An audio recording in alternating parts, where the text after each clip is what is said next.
Hello friends, എല്ലാവർക്കും great eagle ടെക്കിൻ്റെ Mallu market profile pre market റിപ്പോർട്ടിലേക്ക് ഏവർക്കും സ്വാഗതം.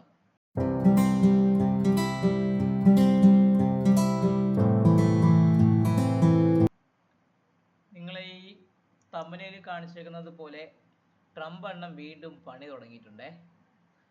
കിളവന് എന്ത് പറ്റിയെന്ന് മനസ്സിലാവുന്നില്ല. ആശ നല്ല രീതിയിൽ അങ്ങ് തുടങ്ങിയിട്ടുണ്ട്. They charges, we charge them. Trump plans new trade tariffs, escalating global tensions. ഇന്നലെ വന്ന വെള്ളിയാഴ്ച അദ്ദേഹം പറഞ്ഞായിരുന്നു, കിളവൻ എന്ന് പറഞ്ഞ വാക്കിൽ ക്ഷമിച്ചിരിക്കുക.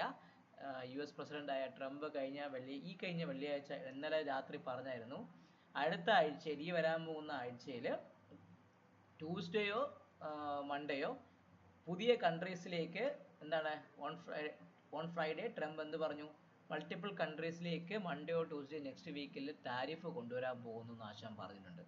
നമ്മുടെ ഗിഫ്റ്റ് നിഫ്റ്റി നിങ്ങൾ നോക്കുമ്പോൾ അറിയാൻ പറ്റും. ഗിഫ്റ്റ് നിഫ്റ്റി ഏകദേശം ക്ലോസ് ചെയ്തിരിക്കുന്നത് ഇന്നലെ 23,408 ഭാഗത്തേക്ക് 506 ഭാഗത്തേക്കാണ് ഗിഫ്റ്റ് നിഫ്റ്റി ക്ലോസ്. ചുരുക്കി പറയാൻ 100 പോയിന്റുള്ള 110 പോയിന്റോളം ഡൗണിലാണ് ഗിഫ്റ്റ് നിഫ്റ്റി ക്ലോസ് ചെയ്തിരിക്കുന്നത്. നമ്മുടെ Nasdaq 355 point, Dow Jones 355 point മൈനസിലും, S&P 56 പോയിന്റ് മൈനസിലും, നാസ്ഡാക്ക് 251 പോയിന്റ് മനസ്സിലാണ് വന്നിരിക്കുന്നത്. ഈ തിങ്കളാഴ്ച ചൊവ്വാഴ്ചയോ കഴിയുന്നത് വരെ ഈ നമ്മുടെ സ്റ്റോക്ക് മാർക്കറ്റിൽ ഒരു ടെൻഷൻ നടക്കും. എന്താണ്, ട്രംപിന് ആർക്കാണ് പണി കൊടുക്കാൻ പോകണമെന്നൊരു ടെൻഷൻ, തിരിച്ച് അവർ പണി കൊടുക്കുമെന്ന ടെൻഷൻ. ഇങ്ങനെയുള്ളൊരു മാർക്കറ്റിലെ ടെൻഷൻ എക്സ്കലേറ്റ് ആവുന്ന ഒരു സമയവും കൂടെ തുടങ്ങിയിട്ടുണ്ട്. പണ്ടത്തെ ട്രംപിന്റെ ഫസ്റ്റ് ടൈമിലും ഇതേപോലെയുള്ള ട്രേഡ് വാർ ഭീഷണിയൊക്കെ ഉണ്ടായിരുന്നു. ആ സമയത്തും ഇതേപോലെ യൂഷ്വലി നമുക്ക് സംഭവിച്ചു കൊണ്ടിരുന്നത് ഗ്യാപ്പ് ഡേയ്സ് ആയിരുന്നു. ഗ്യാപ്പ് അപ്പ് അല്ലെങ്കിൽ ഗ്യാപ്പ് ഡൗൺ, അങ്ങനെയുള്ള ദിവസങ്ങൾ വളരെ കൂടുതലായ സമയമായിരുന്നു ട്രംപിൻ്റെ ആ 4 വർഷവും.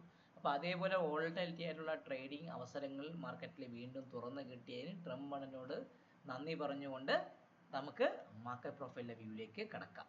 വെള്ളിയാഴ്ച നിങ്ങൾ നോക്കിയാൽ അറിയാൻ പറ്റും, നിഫ്റ്റി ഇൻഡെക്സ് നമ്മുടെ ബെയറിഷ് റെഫറൻസിന് പൊട്ടി താഴേക്ക് വന്ന് ഫസ്റ്റ് ടാർഗറ്റും സെക്കൻഡ് ടാർഗറ്റിൻ്റെ ഓൾമോസ്റ്റ് ആ ഭാഗം വരെ പോയായിരുന്നു. ബുള്ളിഷ് റെഫറൻസ് പൊട്ടിയിട്ട് കൂടെ ഇല്ലായിരുന്നു.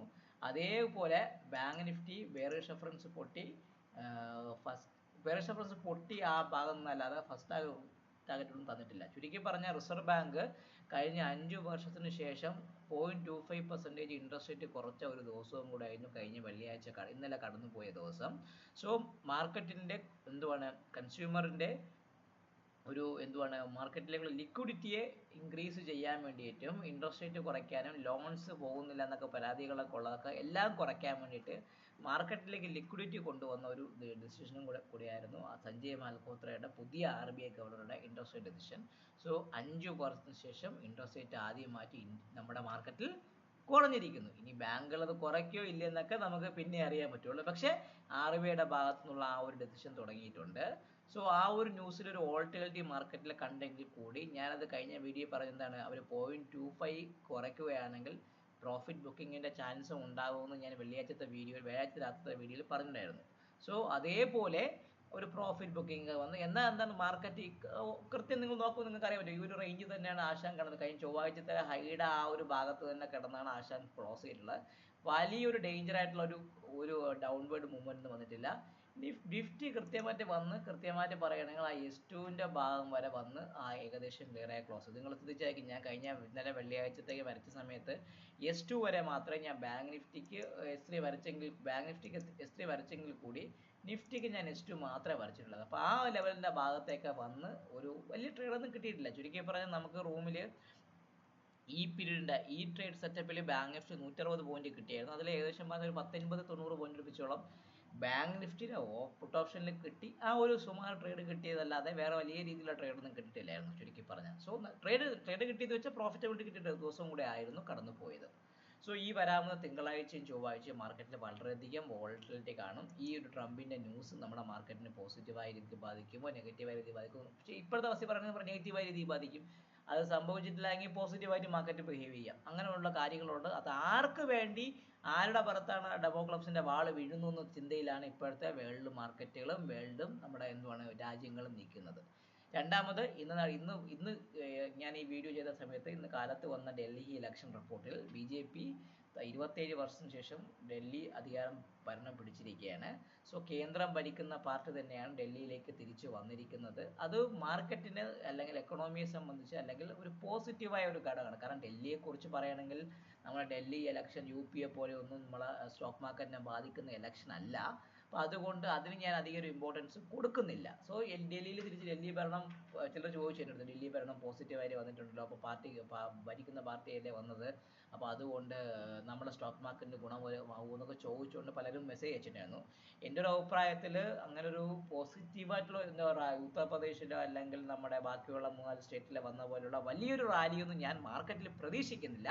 അപ്പോൾ അത് നിങ്ങളൊന്ന് സൂക്ഷിച്ചു പോവുക, വലിയൊരു റാലിയൊന്നും പ്രതീക്ഷിക്കില്ല. പക്ഷേ ഈ ട്രംപ് അണ്ണൻ്റെ ഡെമോക്രാറ്റ്സ് എന്ന വാൾ, അതായത് നമ്മുടെ ട്രംപ് അണ്ണൻ കൊടുത്തുവിട്ട വാള് ആരുടെ മേൽ പതിക്കുമെന്ന രീതിയിലാണ് ഇപ്പോഴത്തെ മാർക്കറ്റ് നീക്കുന്നത്. അതൊരു സിവിയറായിട്ട് ഡേഞ്ചറായ ഒരു സിറ്റുവേഷനാണ്. ആരുടെ മേൽ ആ വാള് വീഴോ, മാർക്കറ്റ് അതിൽ റിയാക്ട് ചെയ്യുമോ, റെസിപ്രോക്കൽ ടാക്സ് കൊടുക്കുമോ എന്നൊക്കെ വളരെയധികം രീതിയിൽ സ്റ്റോക്ക് മാർക്കറ്റിന് ഒരു മൂവ്മെന്റ് വരാം. അതൊരു എന്താ പറയുക, ഇതേപോലെയുള്ള വോളറ്റിലിറ്റി മൂവ്മെന്റ്സ് ആണ് നമ്മളെപ്പോലുള്ള സ്കാൽപ്പിംഗ് ട്രേഡേഴ്സിന്റെ കീശ നിറയ്ക്കുന്നത്. സോ ഇതേപോലെയുള്ള വോളറ്റിലിറ്റി ന്യൂസുകൾ ട്രംപ് എണ്ണം തരട്ടെ എന്ന് പറഞ്ഞുകൊണ്ട് നമുക്ക് മാർക്കറ്റ് പ്രൊഫൈൽ വ്യൂവിൽ കടക്കാം.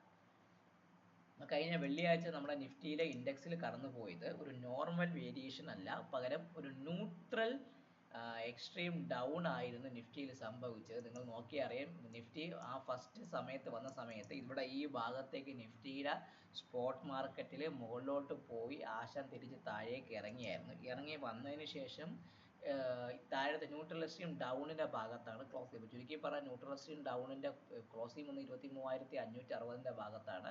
നമ്മുടെ POC വന്നിരിക്കുന്നത് 23,562 ഭാഗത്താണ്. ചുരുക്കി പറഞ്ഞാൽ POCയും ക്ലോസിംഗ് തമ്മിൽ വലിയ അന്തരമില്ലാത്തതുകൊണ്ട് നമ്മുടെ മാർക്കറ്റ് ഈ ഭാഗത്ത് തന്നെ കിടന്ന് കളിക്കാനുള്ള ചാൻസ് ഉണ്ട്. നമ്മളെ മാർക്കറ്റ് പ്രൊഫൈലിലെ ന്യൂട്രൽ എക്സ്ട്രീം സെറ്റപ്പ് പ്രകാരം ഏത് സൈഡിലാണോ മാർക്കറ്റ് ന്യൂട്രൽ എക്സ്ട്രീം ഡേയ്സിൽ ക്ലോസ് ചെയ്യുന്നത് ആ സൈഡിലേക്കുള്ള പൊസിഷൻസ് ക്യാരിയും ചെയ്യാൻ പാടില്ല എന്ന് പറയും. കാരണം 95% ഫോളോ അപ്പ് തരില്ല എന്ന് പറഞ്ഞ് ന്യൂട്രൽ എക്സ്ട്രീമിൻ്റെ ഏറ്റവും വലിയ ഡേഞ്ചറായ ഒരു സാധനമാണ്. ന്യൂട്രൽ എക്സ്ട്രീമിൻ്റെ ഡൗൺ ആണെങ്കിൽ നമ്മൾ ക്ലോസ് എടുക്കാൻ പാടില്ല. കാരണം അത് ഫോളോ അപ്പ് തരില്ല എന്ന് വെച്ചാൽ പിറ്റേ ദിവസം ഡൗൺ മാർക്കറ്റ് വരാനുള്ള ചാൻസ് വളരെ റെയർ ആയിരിക്കും. സോ അതുകൊണ്ട് ഒരിക്കലും നമ്മൾ നേക്കഡായിട്ടാണ് പൊസിഷൻസ് ക്യാരി ചെയ്യാതെ പോയിട്ടില്ല. സോ നമുക്ക് നോക്കേണ്ട 23,568 നിഫ്റ്റിയുടെ POC. അപ്പം ഞാനത് ആ POC ഒന്ന് മാർക്ക് ചെയ്യും, 23,568. ആ ഭാഗത്തിൻ്റെ അടുപ്പിച്ചാണ് നിഫ്റ്റിയുടെ നമ്മുടെ ക്ലോസിംഗ് വന്നത്. അപ്പോൾ ചുരുക്കി പറഞ്ഞാൽ വലിയൊരു എന്താണ് മീൻ റിവേർഷൻ വരാനുള്ള ചാൻസ് ഒക്കെ ആ അടുത്തൊക്കെ തന്നെ ആയതുകൊണ്ട് പിന്നെ അതിനെ നമുക്ക് കുറിച്ച് ചിന്തിക്കേണ്ട ആവശ്യമില്ല.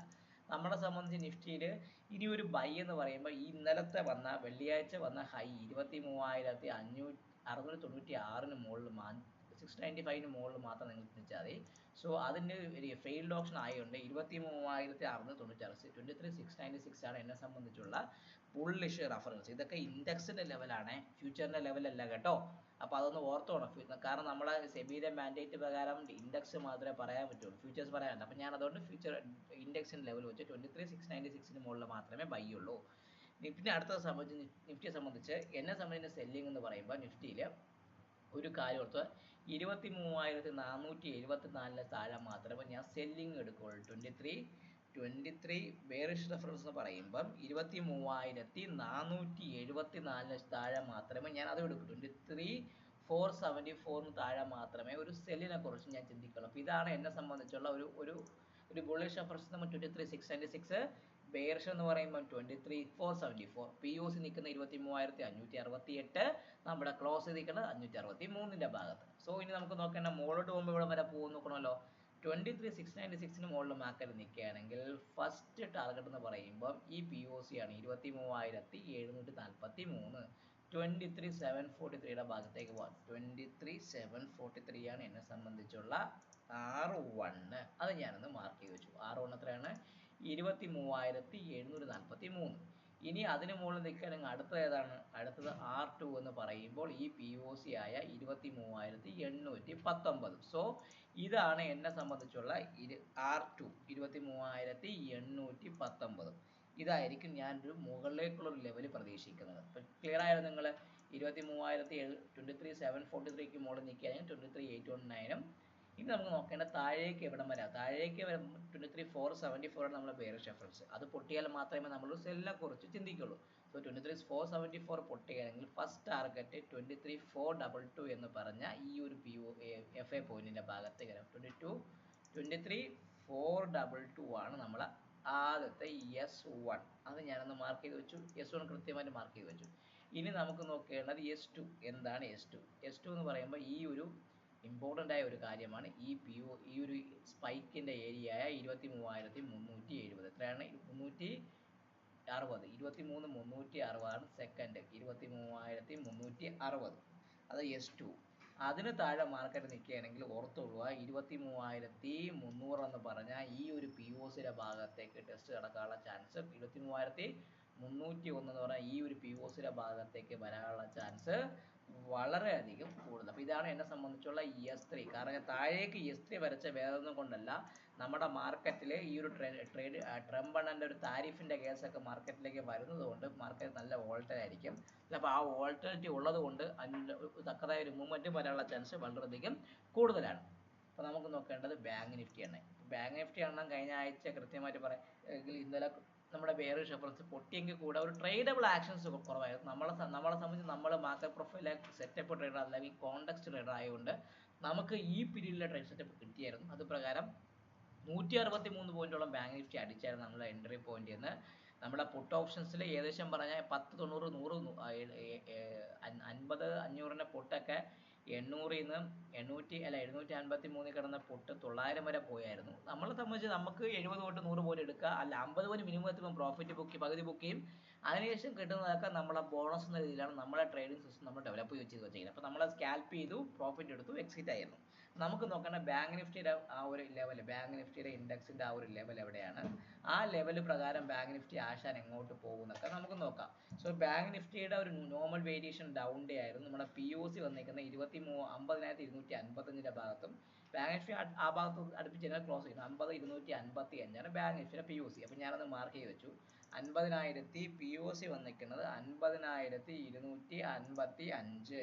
അത് ഞാൻ കൃത്യമായിട്ടൊന്ന് മാർക്ക് ചെയ്ത് വെച്ചു. ഇനി നമുക്ക് നോക്കേണ്ടത് ആശാന്റെ നമ്മുടെ ഏതാണ്, ആശാന്റെ ബുള്ളിഷ് റെഫറൻസ്. ബുള്ളിഷ് റെഫറൻസ് ഒരു കാര്യം നിങ്ങൾ കൃത്യമായി ഓർത്തുകൊള്ളുക, 50,500 മുകളിൽ മാത്രം ബാങ്ക് നിഫ്റ്റിയിൽ ബൈ എടുത്താൽ മതി. 50,500 മുകളിൽ മാത്രമേ നമ്മളിനി ബാങ്ക് നിഫ്റ്റിയിൽ ഒരു ബൈയെ കുറിച്ച് ചിന്തിക്കുന്നുള്ളൂ. ബുള്ളിഷ് റെഫറൻസ് എന്ന് പറയുമ്പോൾ ഈ പറഞ്ഞ 50,500 മുകളിൽ മാത്രമേ ഉള്ളൂ.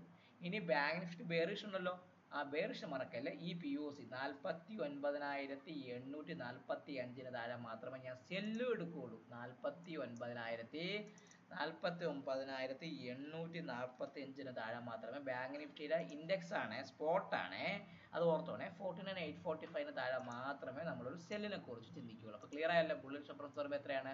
50,500. ബെയറിഷ് റെഫറൻസ് പറയുമ്പോൾ 49,845 താഴെ. ഇനി 50,500 മുകളിൽ മാർക്കറ്റ് നിൽക്കുകയാണെങ്കിൽ എവിടെ വരെ പോവാം? ഫസ്റ്റ് ടാർഗറ്റ് ഞാൻ പറഞ്ഞു 50,655. 50,655 5655 എന്ന് പറഞ്ഞ ആ ഒരു ലെവൽ, ഇതാണ് R1. ഞാൻ മാർക്ക് ചെയ്ത് വെച്ചു.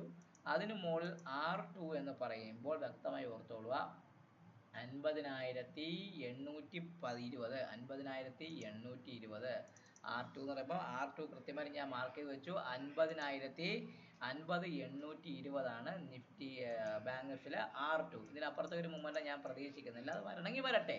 ഇനി നമുക്ക് അടുത്ത് നോക്കേണ്ടത് താഴേക്ക് R3 ഫസ്റ്റ് ഇൻസെസ് സപ്പോർട്ട്. ഇനി താഴോട്ട് വരുമ്പോൾ ഫസ്റ്റ് ആകുന്നത് 49,615 ഫസ്റ്റ് S1. 49,615 നമ്മുടെ ഫസ്റ്റ് ടാർഗറ്റ്. അത് കൃത്യമായിട്ട് ഒന്ന് മാർക്ക് ചെയ്യുക. S1 അത് ഞാനൊന്ന് മാർക്ക് ചെയ്ത് വെച്ചു. കാരണം അവിടെ നിന്നാണ് ഈ ഒരു ഭാഗത്ത് നിന്നാണ് കഴിഞ്ഞ പ്രാവശ്യം മാർക്കറ്റ് ഇവിടെ ചൊവ്വാഴ്ച മാർക്കറ്റ് കയറിപ്പോയി. അപ്പോൾ അത് വ്യക്തമായി ഓർത്തോളാം. 49,615 ആണ് നമ്മുടെ ഫസ്റ്റ് ടാർഗറ്റ്, ഈ ഒരു ഭാഗം. അതിനുശേഷം അടുത്ത വരാൻ പോകുന്ന ഈ POC ആയ 49,467. 49,467 ഇതാണ് S2. ഇതിനപ്പുറത്തേക്ക് ഒരു മൂവ്മെന്റ് ഒന്നും ഞാൻ നാളത്തേക്ക് പ്രതീക്ഷിക്കുന്നില്ല. വരാൻ ചാൻസ് ഒക്കെ ഉണ്ട്, വരുന്നില്ല. പക്ഷേ ഞാൻ ഇത്രയും മാർക്ക് ചെയ്ത് വെച്ചേക്കുന്നു. നമുക്ക് ആ ഒരു രീതിയിലുള്ള ട്രേഡ് മാത്രം നിങ്ങളൊന്ന് ഫോക്കസ് ചെയ്യാൻ തൽക്കാലത്തേക്ക്. അപ്പം ഇത് വ്യക്തമായി നിങ്ങൾ മാർക്ക് ചെയ്ത് വെക്കുക. സോ നമ്മുടെ ട്രിവാൻഡ്രത്ത് നമ്മുടെ ട്രേഡിംഗ് ഫ്ലോർ തുടങ്ങിയ കാര്യം നിങ്ങളൊക്കെ അറിയാമല്ലോ. നിങ്ങൾക്ക് എല്ലാവർക്കും അറിയാം. ട്രേഡ് ഓഫ്ലൈൻ്റെ സെഷനൊക്കെ തുടങ്ങിയിട്ടുണ്ട്, ട്രേഡിംഗ് ഫ്ലോർ സ്റ്റാർട്ട് ചെയ്തിട്ടുണ്ട്. നിങ്ങൾക്ക് ഒരുമിച്ച് ഇന്ന് ട്രേഡിംഗ് ചെയ്യണം, ട്രേഡിങ്ങിൻ്റെ ടെൻഷൻസും എങ്ങനെയാണ് ട്രേഡൊക്കെ അച്ചീവബിൾ ആകുന്നതും ആ ഒരു ടെൻഷൻ ഫ്രീ ആയിട്ടുള്ള ഒരു ഹാസൽ എൻവയൺമെൻറ്റ് നിങ്ങൾക്ക് താല്പര്യമുണ്ടോ എങ്കിൽ നമ്മുടെ ട്രിവാൻഡ്രത്ത് ട്രേഡിംഗ് ഫ്ലോറിലേക്ക് വരാം.